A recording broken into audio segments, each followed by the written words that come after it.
can you sleep at night with a good conscience? And I think it's important for me to be able to make sure that I feel like I did the right thing today. And not every day is going to be an awesome day, and not every day is going to be me making all the right decisions. But at the end of the day, did I do what I could with the context and the reference that I had at that point in time? I think that's what it all comes down to, right? As organizations, right, it's probably easier said than done. As companies grow, that sense of one team can quickly dismantle. It's not intentional, but it's part of growing up. And you and I, and we talked about this even with what you are all doing.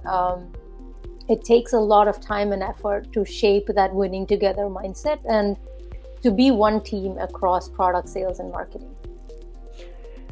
Why is it, Div, that we tend to default to this separation between our personal life and our business life?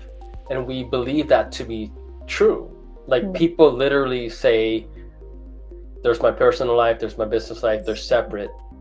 For me, I've never been able to do that effectively. And I think it's largely, at least because I'm being authentic and honest with myself, that like it's the same person, right? Yeah. Now, are you able to sort of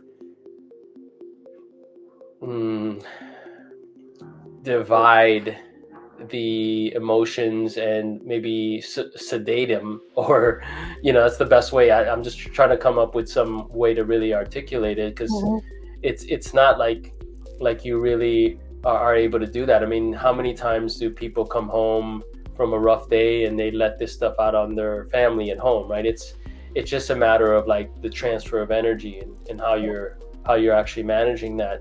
And so in some cases, denying that these things do overlap and they bleed into different areas is almost like not having that awareness that it's the reality is almost kind of detrimental. Would you agree with that? I would, and I think it took me a long time to figure out that there is one me, and there are many parts of me, but it's not just let me put on my work mask and then let me put on my personal mask. And the way I would think about it is, have you ever joined a company where you feel like you belong and that you're part of this dream team, right? Like, I think I've been very fortunate in my career to experience both the teams where you're supporting each other, where you're bringing the best in each other. We may have different perspectives and diverse perspectives. We may contradict and challenge each other, but we know we are in it together, right? That feeling is what I think I've been very fortunate to have.